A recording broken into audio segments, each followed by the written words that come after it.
Shalom and welcome to another episode. Let me put this down. Welcome to another episode of Elders of GMS, giving all praises to Yahweh Hashem Yahweh Shai. Today is going to be a GMS special because we have some visitors among us.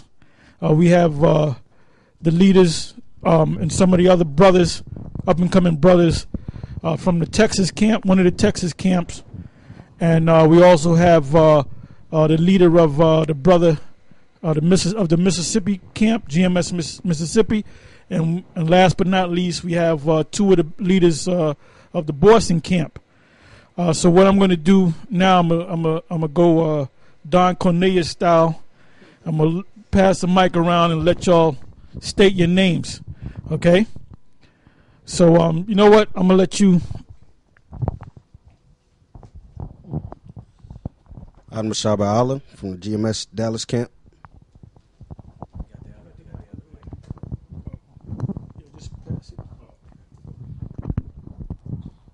Akkad Lamad from the GMS Dallas camp. Ariala from GMS Dallas. Zakaria from GMS Dallas. Yashawamba, GMS Dallas. Adama, GMS Boston.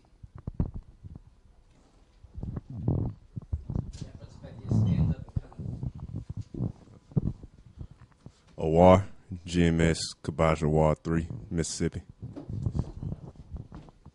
Imas, GMS Boston. Okay, so that's it. So now you know the brothers, seeing their faces. What we're going to go into is normally I get up pretty early in the morning and I'll go on the web and I'll put certain keywords in Google and get certain ideas and stuff. Basically, what I wanted to go into is the fact that, actually, you know what, man? I'm just going to go right to the videos. Set up for the first one. Just get it keyed up on the yeah.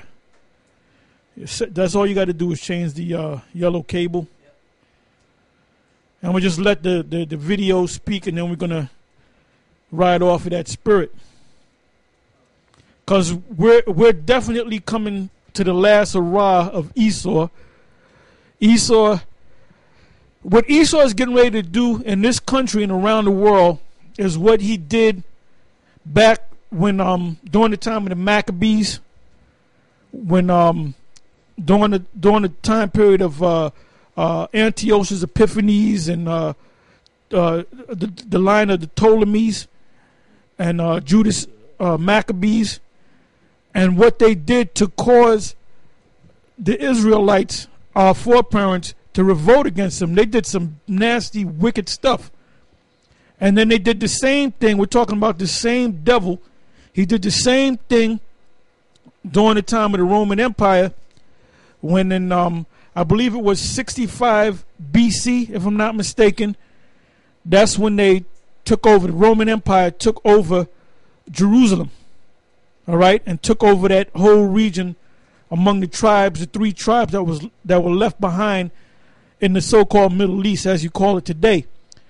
And then during the period of 66 AD to 74 AD, you had the reign of Vespasian. Then you had his son Titus, all right, which he became. He was like the commanding general, while his father Vespasian was sitting up there as a Caesar. And then he became Caesar after his father died. And they made a big deal about this guy, Titus, the general.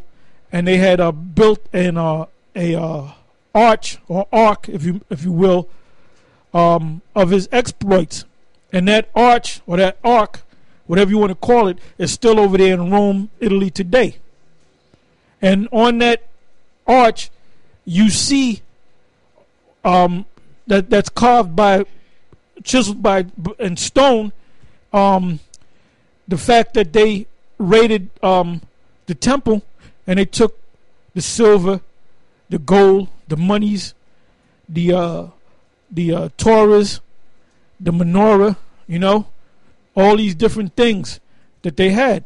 And that's what that's the devil's calling card. That's what he does. Despite what Yahshua says that Esau can make it, and other nations can make it, that's bullshit. So they did that during the time of Alexander the Greek, but then they really put the pressure on during the time of Antiochus Epiphanes. Then I said going back up to when the Romans first took down Jerusalem, and then they had a series of wars, which we're talking about now. I mentioned Vespasian, I mentioned Titus. That's why you brothers got to get into that history, man. You got to learn them scriptures. That's key. That's the number one thing.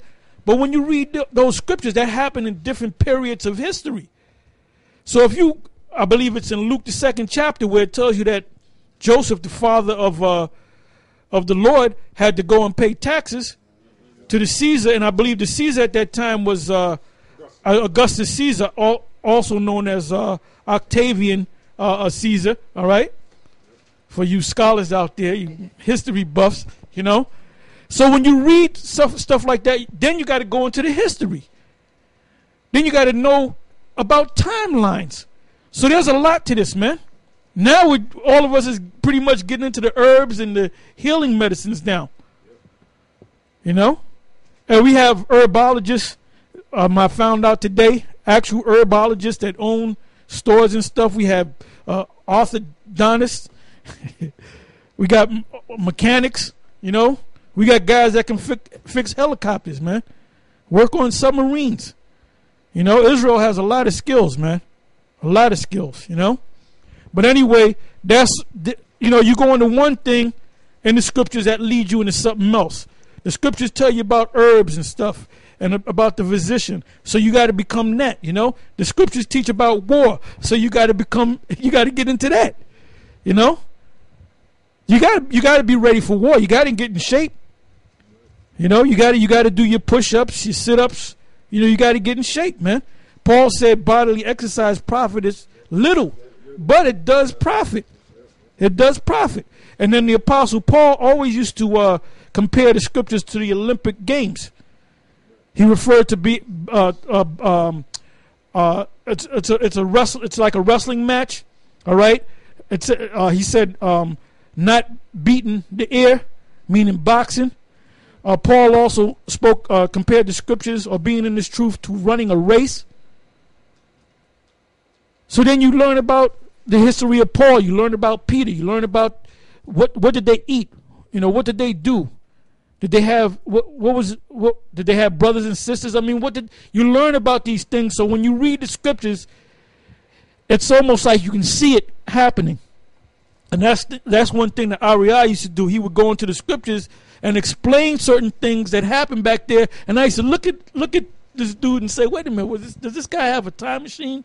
That he gets in the time machine, he goes back and he actually can see the events. When you really get into these scriptures, then you can picture them. That's why these devils, they make these movies, right? These movies about the Roman Empire, and it actually looks like somebody took a camera and went back to the future because they study, man. They get the garments down packed. They get the language down packed. This dude, what's the dude, the white boy, he made the movie Apocalypto. Mel Gibson, all right. When he made the movie, the Passion, there was no English in the movie. Period. There was two languages, classic Latin and Hebrew. So I mean, this dude, and they don't like him out there in Hollywood because he speaks down against the so-called Jew because he knows about the inside of it. But he made it seem like you were actually back there, man. And the guy that played the Messiah was actually a Jake, even though he looked like a white boy. That's what's this guy, Caviezel, John Caviezel. He's a Sicilian, man. And then he said after he did that movie, he got into the scriptures real deep because the scene where he was put up on the cross, do you know the Lord hit him struck him with lightning? So that scared him, and that made him closer to the Lord. Okay, we got a scripture here. This is Deuteronomy chapter